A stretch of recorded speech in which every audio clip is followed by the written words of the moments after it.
اعوذ باللہ من الشیطان الرجیم بسم اللہ الرحمن الرحیم۔ السلام علیکم۔ اردو ڈیٹا میں آپ سب کو خوش آمدید۔ افغانستان کے شمال میں روسی ترکستان، مغرب میں ایران، مشرق میں صوبہ سرحد اور جنوب میں بلوچستان واقع ہے۔ افغان اپنے آپ کو آل طالوت سمجھتے ہیں۔ طالوت اسرائیل کا پہلا بادشاہ تھا جس کا انتخاب حضرت سمیع نبی نے کیا تھا۔ اس کی وفات 1055 میں ہوئی تھی۔ اس کے بعد حضرت داؤد علیہ السلام بادشاہ بنے تھے۔ طالوت کے ایک بیٹے کا نام جرمیہ تھا اور جرمیہ کا بیٹا تھا افغان۔ افغان اسی کو جد اول سمجھتے ہیں۔ اسے حضرت سلیمان علیہ السلام نے تمام سمیت کوہستان سلیمان میں آباد کر دیا تھا۔ 500 قبل مسیح تک افغانستان کیانی سلطنت کا ایک صوبہ تھا، پھر وہاں طوائف الملوکی پھیل گئی۔ 330 قبل مسیح میں سکندر افغانستان کے کچھ حصوں میں قابض ہو گیا۔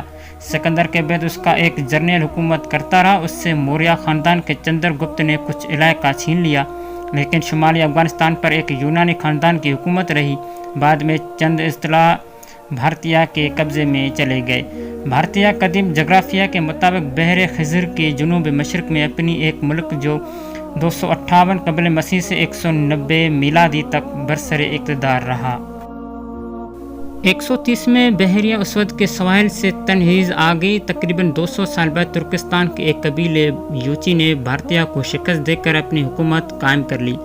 یہ لوگ کشن کہلاتے تھے۔ ایک ایسا وقت بھی آیا تھا کہ کشن کا اقتدار بنارس و مالوہ تک پھیل گیا۔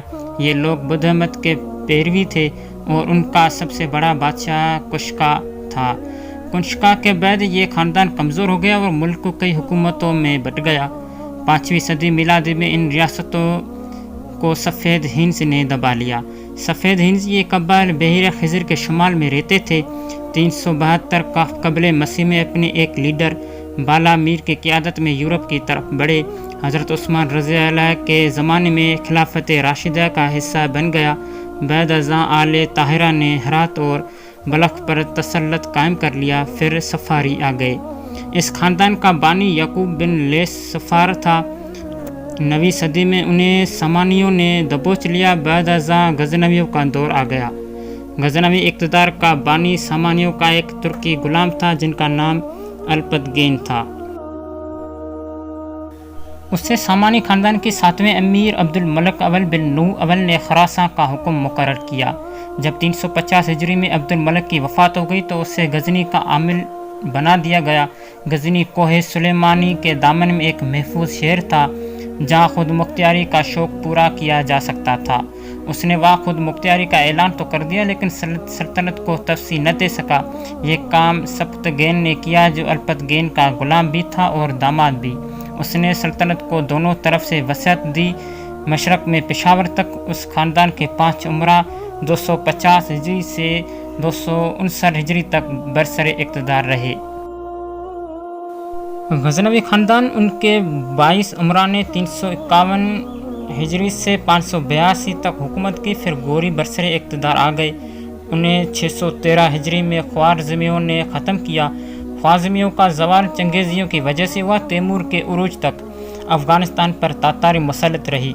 پھر یہ مملکت تیموری کا حصہ بن گیا۔ 899 ہجری سے 1493 میں بابر فرغانہ کے تخت پر بیٹھا اور 910 ہجری سے 1504 ہجری میں کابل پر قابض ہو گیا۔ یہ قبضہ 250 برس تک قائم رہا۔ پھر نادر شاہ ایرانی 1149 ہجری اٹھا اور اس نے ایران سے دہلی تک کا علاقہ رونڈ ڈالا۔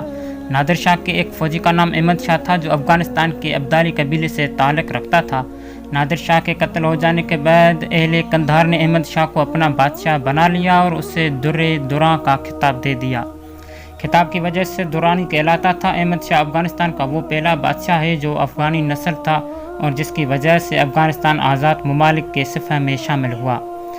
اس خاندان کے 9 بادشاہ نے 1160 سے 1842 تک حکومت کی۔ محمود کے زمانے سے کابل کے ایک بااثر خاندان بارکزئی کا ایک سردار فتح خان پانیدہ خان منصب وزارت پر فائز تھا۔